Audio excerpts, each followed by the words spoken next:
Muy bien. Entonces ahora vamos a concluir con el tema de elasticidad de sustitución, que vamos a ir rápidamente. Recuerden, nosotros ya habíamos... el problema de entender la elasticidad de sustitución tiene que ver con los problemas de elección que veíamos en la clase pasada.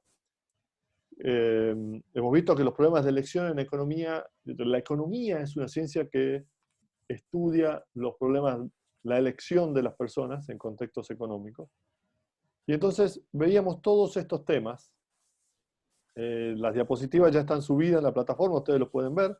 Y entonces veíamos que los problemas de elección son similares en todos los contextos. Siempre combinan, ¿no es cierto? Siempre combinan una preferencias, en el caso de que hablemos de los consumidores, o combinan isocuantas de producción, ¿no? Con restricciones. Y la restricción en este caso está representada por la regla presupuestaria. Y entonces hablábamos de que el óptimo era el punto de tangencia, entonces formalmente es el punto de tangencia entre el conjunto convexo de restricción presupuestaria, o la recta, esta es la recta presupuestaria, ¿no es cierto? Esta es la recta presupuestaria. Y las preferencias, en el caso de elección de consumidor, cuando no es preferencia, cuando no es elección de consumidor, esto puede ser una isocuanta, ¿no es cierto? Y ahí estamos hablando de problemas de elección de las firmas, ¿de acuerdo? Y entonces ya veíamos esto, lo veíamos en contexto de producción, ¿no es cierto? Acá estábamos analizando justamente el caso de la toma de decisión de la producción óptima. Por favor, revisen luego estas diapositivas, que son los temas que ya habíamos visto. Y entonces esto nos llevaba, aquí quedamos al concepto de elasticidad de sustitución. Es importante que nosotros lo entendamos, digamos que como economistas entendamos de qué hablamos cuando hablamos de elasticidad de sustitución, ¿no? Entre factores o entre diferentes cosas. Y entonces, antes que eso, déjenme que haga repaso de conceptos muy simples. Y esto tiene que ver con la ecuación de la recta. Recuerden que la ecuación general de la recta tiene esta forma, ¿no es cierto? Y igual a m por x más b, donde m es la pendiente, y acá lo ponemos gráficamente, ¿no es cierto? El término b es la intersección con el eje de ordenadas, ¿no es cierto? Y m es la pendiente de la recta, ¿no es cierto? Entonces, de hecho, cuando ustedes hacen la derivada, ¿no es cierto? La derivada de y con respecto a x, esto es m, que dice que justamente es la pendiente, ¿de acuerdo? Un punto que satisface, que pasa por la recta, llamemos x0 y 0, satisface sustituirlo y ponerlo adentro de la recta. O sea, cualquier punto que esté a lo largo de la recta satisface esta ecuación, ¿no es cierto? Y0 igual a m por x0 más b, cualquier punto. Y entonces, si la recta pasara por el origen, 0, 0 es decir que si pasara por acá, lo que tiene que ocurrir es que b es igual a 0, ¿de acuerdo? Y m, es importante m, noten, m es y partido en x. O sea que cualquier recta que sale desde el origen, ¿no? Siempre su pendiente no es otra cosa que y partido en x. Si ustedes toman cualquier punto a lo largo de la recta, entonces toman este punto, no sé, esto digamos que llamamos x0 acá e y0, y nosotros sabemos que la pendiente de esta recta que yo acabo de trazar es y0 partido en x0. Entonces, de alguna manera, uno puede pensar que es un ratio, o es el promedio, si quieren, de I0 en X0, ¿no es cierto? Es decir, M representa el ratio de I en X, esto que está acá. Entonces, tengamos siempre en cuenta que cuando una recta sale desde el origen, ¿no? El ratio, la pendiente no es otra cosa que el ratio de I partido en X a lo largo de toda la recta. Que eso quiere decir que tomar cualquier punto a lo largo de la recta, cualquier punto, y yo hago ese y partido en X es siempre igual a lo largo de toda la recta. O sea que la proporción de Y en X es siempre igual a lo largo de toda la recta. ¿Sí? Entonces, siguiendo con la idea de reforzar conceptos, ya lo vimos.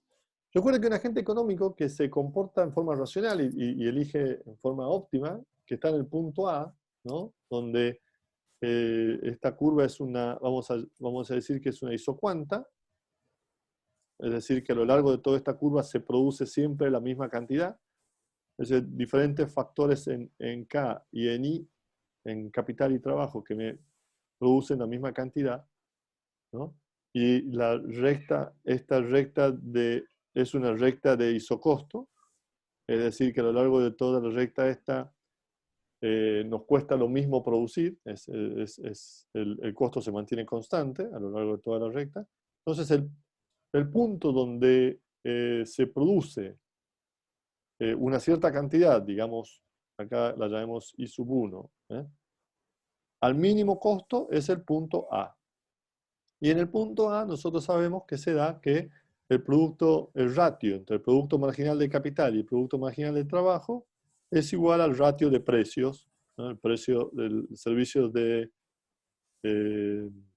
capital y partido en salario.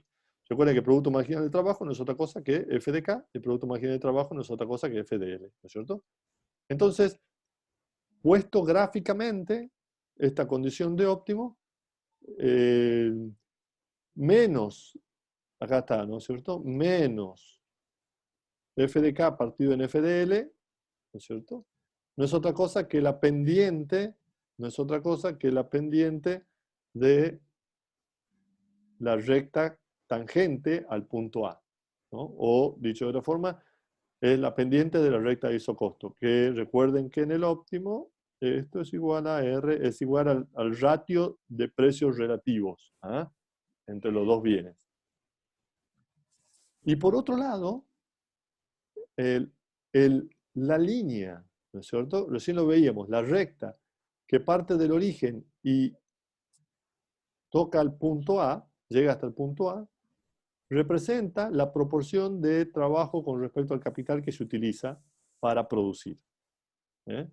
Entonces, noten que a lo largo de la curva de la isocuanta se utilizan diferentes proporciones de capital y trabajo. De hecho, si yo trazo la recta hasta acá, lo que tengo es otra proporción de capital y trabajo, ¿no? Y eso es simplemente porque es una pendiente diferente, ¿no es cierto? Entonces acá tenemos las representaciones gráficas de lo que es los conceptos que estuvimos hablando puestos en forma gráfica, ¿de acuerdo? Entonces, muy bien, con estos conceptos repasados, podemos volver al concepto de elasticidad de sustitución, ¿no? Y entonces, la elasticidad de sustitución, el concepto, ¿qué representa? La elasticidad es una medida de cuán fácil, ¿no?, se puede sustituir factores entre sí, manteniendo la producción constante. Entonces, cuando hay mucha elasticidad, es muy fácil sustituir un factor por otro factor, manteniéndose la producción constante. Cuando hay escasa elasticidad, decimos que es difícil sustituir un capital o un factor por otro factor, ¿no? Y de hecho, la elasticidad de sustitución es una medida de la curvatura de la isocuanta. ¿Qué quiere decir? Quiere decir que la elasticidad de sustitución, de alguna manera, está representando una medida de esta curvatura. Entonces, vamos a ver que cuando esta curvatura varía a mayor convexidad, la elasticidad de sustitución se hace más grande. Entonces, vamos a ver. Vamos a ver a qué nos referimos con esto. ¿Qué representa la elasticidad de sustitución? Básicamente, cómo varía el uso de factores cuando se alteran los precios Y esto es importante para nosotros. Recuerden, ¿por qué decimos cuando se alteran los precios? Porque recuerden que nosotros mencionábamos que en un punto, recuerden que dado que son mercados perfectamente competitivos, el producto marginal del capital es igual a R y el producto marginal del trabajo es igual al salario, porque son mercados competitivos, ¿no es cierto? Entonces, recuerden que por lo tanto, la pendiente de la recta, ¿no es cierto?, que pasa por el punto E no es otra cosa que el ratio de precios relativos. O sea que esto que está acá es igual a R partido en W, ¿no es cierto? Luego, vamos a tomar el punto E. Entonces, en el punto E, fíjense, tenemos, este es la pendiente de la curva de isocoste, está determinado por el ratio de productos marginales. Y al mismo tiempo, la proporción de capital y trabajo que se utiliza está dado por la pendiente del rayo que parte desde el origen y llega hasta el punto E.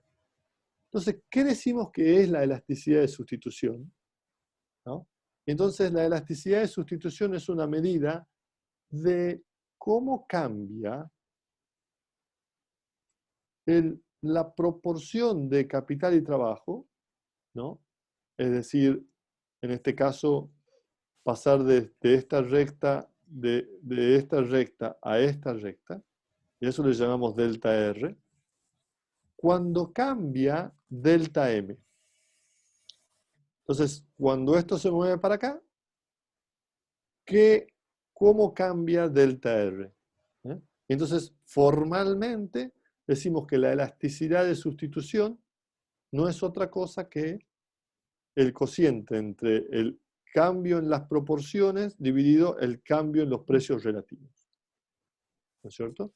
Entonces, esto es la elasticidad de sustitución, el concepto de elasticidad de sustitución. Y esto es lo que está representando.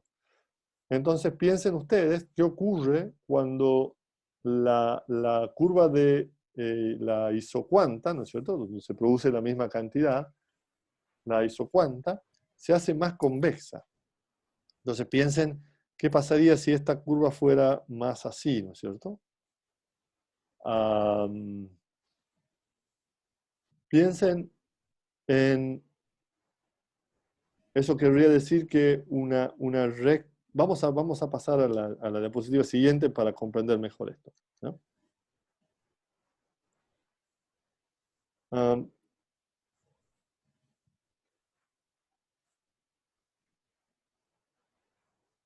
Piensen en isocuantas de este tipo, ¿no?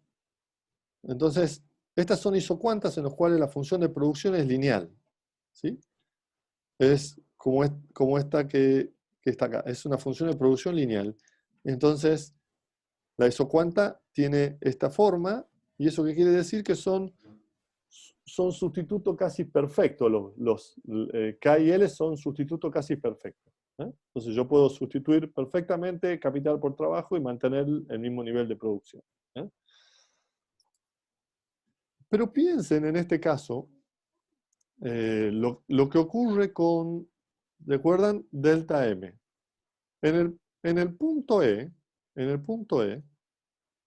delta M, recuerden que era la tangente con respecto a la recta de presupuesto. La recta la recta de isocostes deberá ser una misma recta que pasa por este punto. Es la misma recta, ¿no es cierto? Y pasar de E a E punto, a E prima, fíjense que no hay diferencia. En E y E prima, F de K partido en F de L, ¿no es cierto?, son iguales. F' de K partido en F' de L. Cuando hablamos de una función de producción lineal, la isocuanta tiene esta forma, y en este caso, fíjense que en los dos puntos, en el punto E y en el punto E', el ratio de FK-FL es igual. Por lo tanto, dado que es igual, delta M, que era la diferencia, ¿no es cierto?, se hace igual a 0. Y si esto se hace igual a 0, vamos al concepto de elasticidad de sustitución.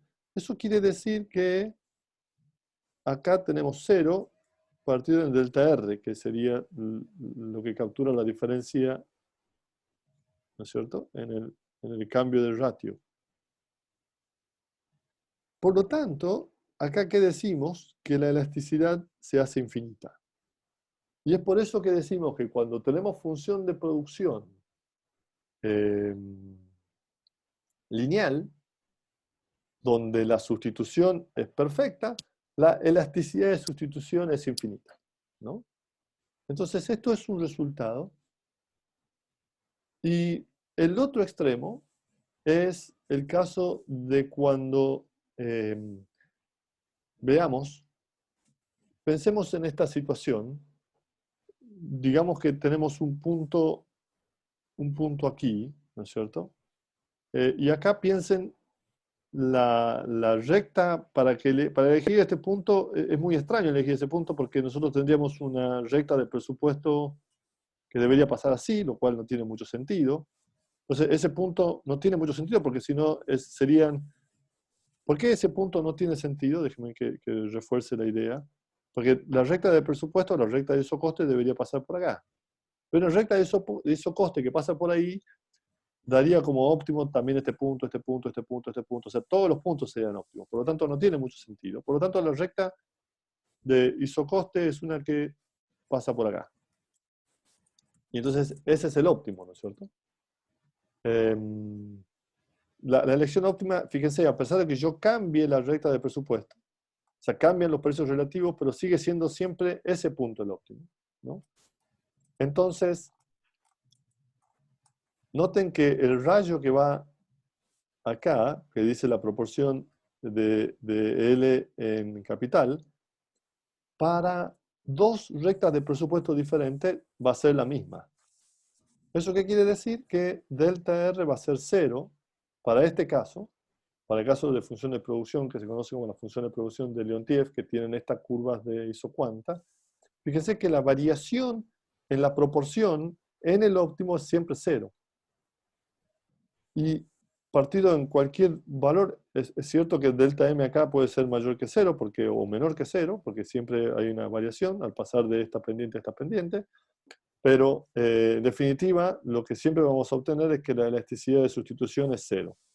Entonces, cuando hablamos de función de producción que son tipo Leontief, decimos que la elasticidad de sustitución es 0. Eso quiere decir que no se puede, a variaciones, ¿no?, en los precios relativos, no se puede alterar en nada no se alteran, no se cambian las composiciones de las proporciones de producción, la proporción de uso de factores de producción no se altera, ¿sí? Entonces, es interesante, es importante recordar este concepto, lo que representa la elasticidad de sustitución y cómo captura este intercambio que se produce cuando se modifican los precios relativos. Entonces, si entendemos el concepto de elasticidad de sustitución entre factores, también podemos pasar a ver el concepto de elasticidad de sustitución en el tiempo, ¿no? Y que la intuición es exactamente, es muy similar, porque ahora ya no pensamos en la sustitución que hay entre dos factores, sino que ahora vamos a pensar en la sustitución que hay, por ejemplo, en el consumo para una persona, en el consumo de hoy y mañana, ¿eh? ¿Qué tan fácil es sustituir consumo entre hoy y mañana para una persona, dado una modificación de los precios que hay en el tiempo? ¿Y cuáles son los precios del tiempo? Los precios del tiempo para nosotros son, o es la tasa de interés, ¿no es cierto? Entonces, nosotros normalmente representamos las preferencias entre el consumo hoy, ¿no? Esperen que... Las preferencias entre el consumo hoy y el consumo mañana, o el consumo en otro periodo de tiempo, lo podemos representar de nuevo. Son dos bienes, son dos bienes, uno es el bien hoy y otro es el bien mañana, pero sobre los cuales también podemos tener preferencias e indiferencias. Entonces tenemos curvas de indiferencia. Eso en términos de preferencias, ¿no es cierto? Estos son en términos de nuestras preferencias. Pero al mismo tiempo, tenemos lo que es el equivalente de la restricción presupuestaria. Y la restricción presupuestaria no es otra cosa que lo que yo puedo consumir entre hoy y el futuro, entre hoy y mañana, donde el precio está dado básicamente por la relación entre la tasa de interés hoy y la tasa de interés de mañana, ¿no? Fíjense, si la tasa de interés que yo tengo hoy aumenta, eso quiere decir que yo podré consumir más en el futuro. Entonces, posiblemente esto aumente la pendiente, ¿no es cierto? Entonces, la tasa de interés es el precio de las cosas de hoy con respecto al futuro, ¿no? Y entonces, ahora sí, yo puedo analizar el problema de elección intertemporal utilizando las mismas herramientas. Ya tengo definido la idea de restricción presupuestaria y la idea de preferencias. Y entonces lo que podemos hacer es combinar estas cosas y hacer el análisis de lo que se llama la elección intertemporal, ¿no es cierto? Entonces nuevamente habrá un punto por acá, ¿no? Que en este punto, dado que se junta la restricción de presupuesto con mis preferencias, es el punto donde yo prefiero la cesta de consumo, ¿no es cierto?, de hoy y de mañana, que hace óptimo, dado la tasa de interés, ¿no es cierto? La tasa de interés, digamos, de R1, que es la que está acá, que me está tomando la pendiente de la ecuación del presupuesto, ¿no es cierto?, de la restricción del presupuesto. Entonces, el problema de elección intertemporal, ¿no?, o la elasticidad de sustitución intertemporal, lo que va a capturar es exactamente el mismo concepto, ¿sí? Es en qué proporción voy a cambiar yo, perdón, en qué proporción voy a cambiar el ratio de consumo de hoy, ¿no es cierto?, con respecto a mañana, cuando cambian la tasa de interés. Cuando cambia la tasa de interés, la ecuación de presupuesto cambia, y entonces ahí yo voy a saber en qué proporción cambio, o en qué proporción deberé cambiar el ratio de consumo hoy con respecto a mañana para mantenerme en la misma curva, en la misma eh, eh, en la misma curva de indiferencia, ¿sí? Es decir, con el mismo nivel de utilidad. Entonces, la elasticidad de sustitución intertemporal, lo que me está diciendo es qué tan fácil para mí es sustituir consumo en el tiempo, de manera de que yo mantenga, mi nivel de utilidad constante, ¿sí? Entonces, habrá bienes que tienen una mayor elasticidad de sustitución y habrá bienes que tienen una menor elasticidad de sustitución. Bienes, recuerden que tienen menor elasticidad de sustitución, piensen en bienes cuya curva de indiferencia son más bien así. Son bienes que me cuesta mucho sustituirlos en el tiempo, ¿no? Entonces, por ejemplo, piensen en la gente que consume una droga, que debe consumir un remedio todos los días. Entonces, para ellos, la posibilidad de sustituir en el tiempo, la elasticidad de sustitución intertemporal de la droga de hoy con respecto a la de mañana es cero. Ellos no pueden sustituirla, ¿no? Mientras que si tomamos bienes, no sé, posiblemente un par de zapatos para una familia, o para una persona de una familia de clase media, es posible que la elasticidad de sustitución sea bastante alta, digamos. Puede consumir el par de zapatos hoy o mañana y se va a mantener en la misma curva de indiferencia, ¿no es cierto? Entonces, un poco lo que yo quería hacer era repasar estos conceptos que son importantes para el estudio o la caracterización de los resultados del modelo de Ramsey, que es lo que vamos a estudiar el próximo jueves, ¿eh? Les pido por favor que vean los videos y como siempre van a tener que responder a un pequeño cuestionario antes de comenzar la clase para ver más o menos el nivel de comprensión. Así que, no sé, ¿alguna pregunta tienen, chicos? ¿Comentarios?